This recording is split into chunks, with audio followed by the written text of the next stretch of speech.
नमस्कार दोस्तों, आप सभी का बहुत बहुत स्वागत है डेल्विंग माइंड्स के अंदर। कुछ दिनों से ऐसी न्यूज़ आ रही है कि इंडिया अपने तेल के भाव कम करने वाला है, या फिर ये कहें कि इंडिया के तेल के भाव गिरने वाले हैं। इंडिया अपने 5 मिलियन बैरल ऑयल को स्ट्रेटेजिक ऑयल रिजर्व से मतलब अपने तेल के कुओं से रिलीज़ करने वाला है। ना कि सिर्फ इंडिया, यूएसए, जापान, चाइना जैसे बड़े देश अपने ऑयल रिजर्व में से कुछ ना कुछ पोर्शन ऑफ ऑयल को मार्केट के अंदर रिलीज़ करने वाले हैं।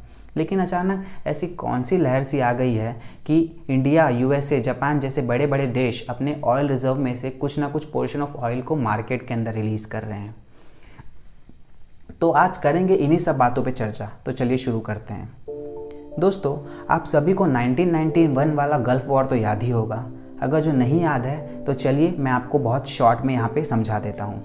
ये गल्फ़ वॉर इराक और कुवैत नामक कंट्री के बीच में हुआ था। इराक, जिनके तब के शासक सद्दाम हुसैन हुआ करते थे, उन्होंने कुवैत के ऊपर कब्ज़ा करने की सोची। क्यों कब्ज़ा करने की सोची?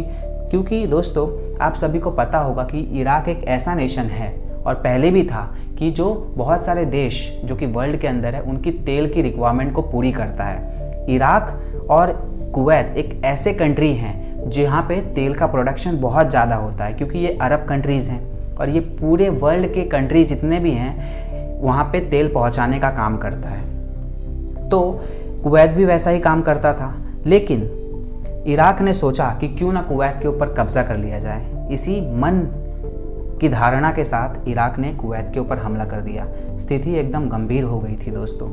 इसी स्थिति को देखते हुए कुवैत ने यूनाइटेड नेशन का डोरबेल बजाया कि हमें मदद चाहिए, मदद की गुहार लगाई। यूनाइटेड नेशन ने अपने 30 देशों की सेना को भेजकर इराक के अंदर हमला कर दिया, और ये हमला ऐसा था कि बहुत लोग मारे गए, बहुत लोगों को एयरलिफ्ट करना पड़ा वहाँ से। इस पे एक मूवी भी बनी है अक्षय कुमार की इंडिया में, जिसको हम एयरलिफ्ट कहते हैं, और वो गल्फ़ वॉर के रिलेटेड ही बनी है। इससे क्या हुआ कि इराक की इकॉनमी जो थी वो धड़ाम से नीचे गिर गई। अब आप ही सोचिए, जिस कंट्री का काम ही है तेल निकाल के बेचना, जिस कंट्री की इकॉनमी, जिस कंट्री का डेवलपमेंट ही तेल निकाल के बेचने की वजह से होता है, जब वहाँ पे कुछ बचेगा ही नहीं, तेल ही नहीं बचेगा, तो उस कंट्री की इकॉनमी कैसे चलेगी? इकॉनमी पूरी डाउन हो गई। और अभी के टाइम में जब कोरोना वायरस आ गया था तो हर जगह लॉकडाउन लग गया था, गाड़ियों का चलना बंद हो गया था। जब गाड़ियों का चलना बंद हो जाता है दोस्तों, तो तेल का यूज़ कौन करेगा? तो सभी कंट्री ने तेल मंगाना इनसे बंद कर दिया था। ऐसे समय जिस देश की इकॉनमी तेल बेचने की वजह से चलती है, उस देश की इकॉनमी एकदम डाउनफॉल हो गई। 2020 के अंदर तो पूरा लॉकडाउन चला, 2020 के अंदर इनकी इकॉनमी पूरी तरह से गिर चुकी थी। मीन्स बहुत ही ज़्यादा खराब हालत यहाँ पे हो गई थी। इसी से सीख लेते हुए इंडिया ने ये सोचा कि हमें ना सिर्फ तेल मंगाने और तेल यूज़ करने के बारे में सोचना चाहिए, हमें कुछ तेल के रिजर्व बनाने चाहिए। तेल के कुएं हमें इंडिया में बना लेने चाहिए, ताकि कोई अगर जो फाइनेंशियल इमरजेंसी आए, कोई नेशनल इमरजेंसी आए, तो हम तेल को यूज़ कर सकें। इंडिया के पास 38 बिलियन बैरल्स ऑफ ऑयल है, और अगर जो कोई फाइनेंशियल या फिर नेशनल इमरजेंसी आती है दोस्तों, तो इंडिया 72 दिन तक, 72 डेज तक अपने ऑयल को चला सकता है बिना किसी से इम्पोर्ट किए हुए। कुछ समय ऐसी न्यूज़ आई थी कि जो बिडेन भाई साहब, जो कि अमेरिका के प्रेसिडेंट हैं, उन्होंने ओपेक नेशन से कहा था कि आप अपने तेल के दाम गिरा दीजिए और ज़्यादा तेल का उत्पादन कीजिए। लेकिन ओपेक ने बिडेन से कह दिया था कि हम तेल का उत्पादन नहीं करेंगे, अगर जो आपको ज़्यादा तेल चाहिए तो पंप इट बाय योरसेल्फ, मतलब आप खुद से खोद के निकाल लीजिए। कौन है ओपेक नेशंस? तो आइए उसी बात को समझते हैं। देखिए, यहाँ पे सारे आपको ओपेक नेशन दिख रहे होंगे। Saudi Arab, Nigeria, Ecuador, Venezuela, Algeria, Libya, ये सारे ओपेक नेशन हैं। लेकिन ओपेक नेशंस होते क्या हैं? आइए उस बात को समझते हैं। देखिए, OPEC nation organisation of the petroleum exporting countries, ये सारे ऐसे देश हैं जहाँ पे पेट्रोल निकलता है, जिसकी ज़मीन से पेट्रोल निकलता है, जिसके तेल के कुएँ हैं, और ये सारे ऐसे देश हैं जिनके तेल पूरी दुनिया के अंदर जाते हैं और हम लोग पूरी दुनिया में यूज़ करते हैं। ये OPEC organisation of petroleum exporting countries ना सिर्फ तेल निकालती है, ये डिसाइड भी करती है कि कितना तेल हमें निकालना है, तेल हमें निकालना है या नहीं, और अगर जो तेल निकालना है और बेचना है तो हमें कितना प्राइस रखना है। ये सारा काम ये ओपेक कंट्रीज़ करती है। ये देख सकते हैं आप, ये सारे ओपेक कंट्रीज़ के फ्लैग हैं, और नॉन ओपेक कंट्रीज़ भी आती है, वहाँ पे भी तेल निकलता है।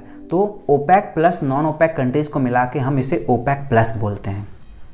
दोस्तों, ये बताया गया, ओपेक नेशन ने ये बोला कि हमें तेल नहीं निकालेंगे और ज़्यादा हम तेल नहीं निकाल सकते। लेकिन ओपेक ने ऐसा क्यों कहा?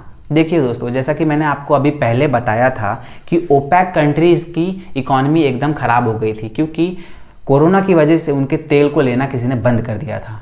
तो ओपेक ने अपने लॉसेस को कवर करने के लिए ये सोचा कि क्यों ना तेल के प्राइसेस बहुत ज़्यादा बढ़ा के मार्केट के अंदर दिए जाए। इससे क्या होगा, उनकी जो लॉस है वो कवर हो जाएगी। लेकिन ओपेक ने ये नहीं सोचा कि वो अगर जो प्राइस बढ़ाएंगे तो और दूसरे देश में महंगाई बढ़ सकती है, इन्फ्लेशन रेट बढ़ सकता है। इसी से जो बिडेन भाई साहब ने कहा कि आप तेल के दाम कम कर दीजिए, लेकिन ओपेक ने मना कर दिया। तो जो बिडेन भाई साहब ने एक खेल खेल दिया।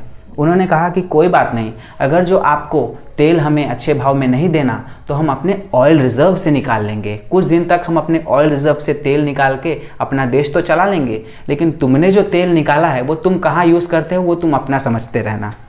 क्या खेल लिया जो बिडेन भाई साहब ने। ना सिर्फ जो बिडेन भाई साहब ने सभी कंट्रीज़ जो भी उनके अच्छे सोचने वाले हैं, जैसे कि इंडिया है, चाइना है, जापान है, ये सारी कंट्रीज़ ने अपने अपने ऑयल रिज़र्व को थोड़ा थोड़ा ऑयल रिज़र्व मार्केट के अंदर रिलीज़ करना शुरू कर दिया। इससे क्या होगा कि जितना भी ओपेक कंट्रीज़ ने तेल निकाल के रखा है उनका तेल कोई खरीदेगा नहीं। अगर जो उनका तेल कोई नहीं खरीदेगा तो ऑटोमेटिकली ऑयल के प्राइसेस डाउन होंगे और उन्हें वो तेल बेचना ही पड़ेगा।